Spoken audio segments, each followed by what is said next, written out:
लग्न जुळण्यास मदत व्हावी व कोणाची फसवणूक होऊ नये यासाठी लग्न अक्षताची कार्यपद्धती कशी असणार याबाबतची माहिती तुम्हाला ह्या व्हिडिओमध्ये मिळेल, तेव्हा व्हिडिओ शेवटपर्यंत पहा। सर्वांना जय जिजाऊ। गरीब, अनाथ, घटस्फोटित किंवा जी काही गोरगरीब शेतकरी शेतमजूर यांची जी काही लग्न जुळत नाही तर त्यांच्यासाठी ही लग्न अक्षताच्या मेंबरशिपची जी काही कार्यपद्धती असणार आहे तर या माध्यमातून कोणाची फसवणूक होणार नाही पैशाने आणि हमखास लग्न जुळण्यासाठी कशी सर्वांना मिळून मदत करता येईल याबाबतची साठी आपण हा मेंबरशिपचा प्लॅटफॉर्म सुरू केलेला आहे। जे काही तुम्ही जे काही जॉईन होऊन जे काही सबस्क्रिप्शन घेतलं असेल 29-59 रुपये जे काही पेड केले असतील तर ते पैसे पहिल्यांदा समजून घ्या की ते युट्यूबला जातात। युट्यूबला गेल्याच्या नंतर ते जे काही आहे तर ते सबस्क्रिप्शन युट्यूबचं आहे, लग्न अक्षताचा त्याच्याशी काहीही संबंध नाही। आणि मग याच्यामध्ये फक्त एक जे महत्वाचं कारण आहे की हा मेंबरशिप जे कशासाठी आहे तर जी काही सामाजिक सुरक्षा असेल, गोपनीयता असेल, कम्युनिटी गाईडलाईन्स असेल तर याच्या इन्स्ट्रक्शन्स फॉलो करत असताना बऱ्याच गोष्टींचं पथ्य पाळावं लागतं। कुठल्याही गोष्टी सार्वजनिक करता येत नाहीत आणि म्हणून आम्ही वारंवार सांगत असतो की आम्ही कुणाचे बायोडाटे किंवा मोबाईल नंबर कुणालाही परस्पर शेअर करत नाही किंवा आमच्या माध्यमातून लग्न जुळतात किंवा आम्ही लग्न जुळवतो याबाबत आम्ही कुठलाही दावा करत नाही किंवा कुणाला कुठल्याच गोष्टीसाठी पैशाची मागणी करत नाही। लग्न अक्षताच्या वेबसाईटवर गेल्याच्या नंतर त्या ठिकाणी तुम्हाला रिक्वेस्ट ह्या फ्री टाकल्या जातात, मात्र त्याच्यासाठी बऱ्याचदा त्या रिक्वेस्टचा गदारोळ वाढतो, कुणी कुणालाही फोन करतो आणि काहीही करतो आणि मग साहजिकच त्याचे दगड आमच्यावर येतात आणि विनाकारण मग पोलिसापर्यंत प्रकरण जातात। यापूर्वी आम्हाला 2दा असा अनुभव आलेला आहे, त्यामुळे आम्ही या कार्यपद्धतीत बदल केलेला आहे।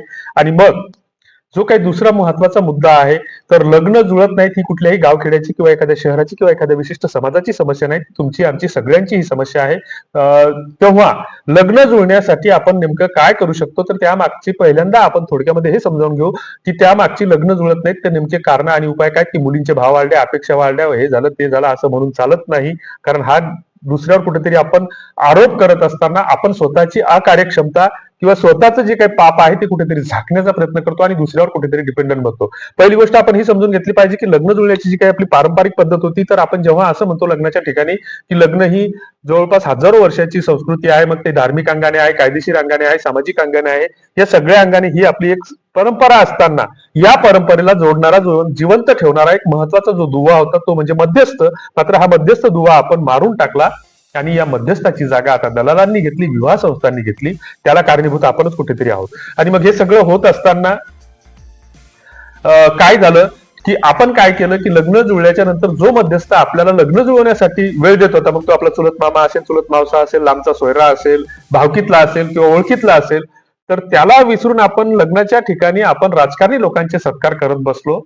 जे काही पाणी वाढणारे होते, पात्र उचलणारे होते, जळतण फोडणारे होते, स्वयंपाक करणारे होते, त्यालाही आपण विसरलो की तू जेवला का खावला का विचारलं नाही।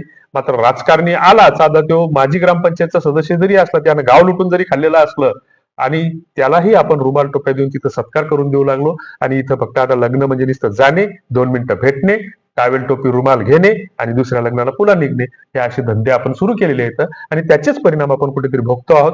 आणि मग हा मध्यस्थ ज्या वेळेस त्या मुलीची वांदे व्हायला लागले, मुलगा दारू प्यायला लागला, मुलगी भानकुदळ निघायला लागली, तर त्यावेळेस जे काही केलं ते मध्यस्थानच केलं, म्हणून आपण त्याच्यावर खापर पडू लागलो। म्हणून कोणाच्या सोयरीकीत आता कोणी घुसत नाही। नको रे बापा कानाला हात लावतो तो एखाद्याला, प्रत्येकाला असे फटके बसलेले आहेत। आमच्याही विरोधात विनाकारण 2दा पोलिसात तक्रारी दाखल झालेल्या आहेत, त्याच्यामुळे आम्हाला हे सगळे नाटकं करावे लागतात।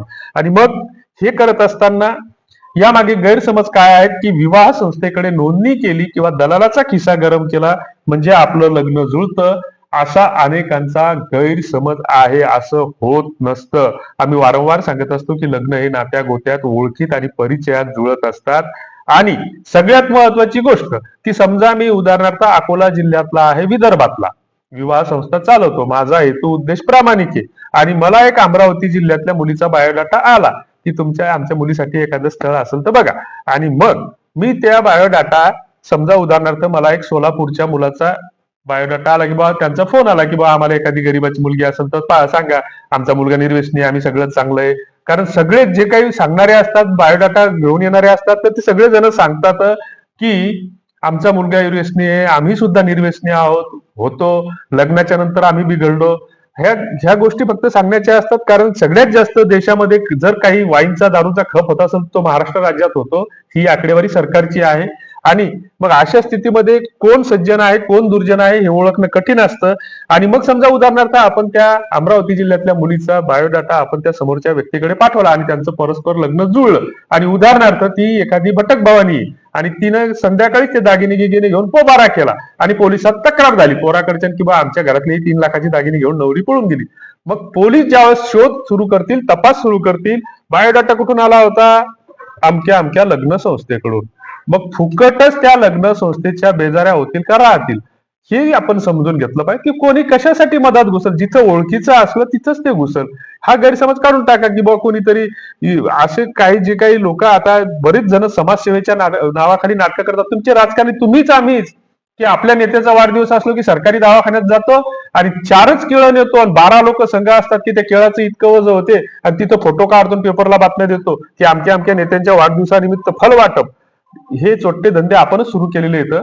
तर तेव्हा आपण त्याच्यासाठी काय केलं पाहिजे तर पहिल्यांदा लग्न जुळण्याच्या जे काही आपल्या पारंपरिक पद्धती होत्या त्या बंद पडल्या. आता विवाह संस्था, सोशल मीडिया आणि दलाल या 3 गोष्टीवर आपल्याला डिपेंडंट राहावं लागतं. आणि मग हे राहिल्याच्या नंतर तुम्ही मेंबर झाल्याच्या नंतर तुम्ही पहिल्यांदा काय केलं पाहिजे तर मेंबर झाल्याच्या नंतर तुमच्या मनातले आता गैरसमज दूर झाले असतील की आम्ही मेंबर झाल्याच्या नंतर तुम्ही आमचे जावाई झाले अशातला भाग होत नाही. कारण ते सुरुवातीला सांगितलं की ते पैसे युट्यूबला जातात.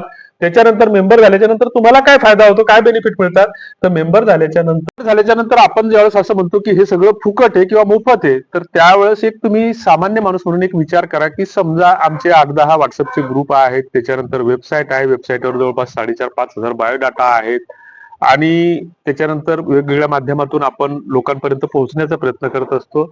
आणि मग अशा स्थितीमध्ये व्हॉट्सअप ग्रुपवरच्या 4-5 लोकांनी किंवा वेबसाईटवरच्या 8-10 लोकांनी दिवसभरात 15-20 लोकांनी जरी आम्हाला फोन केला आणि आम्ही शेतकरी आहोत, शेतीतलं काम करत असताना अशा 15 लोकांनी जर फोन केला तर तुमची किंवा आमची काय अवस्था होईल?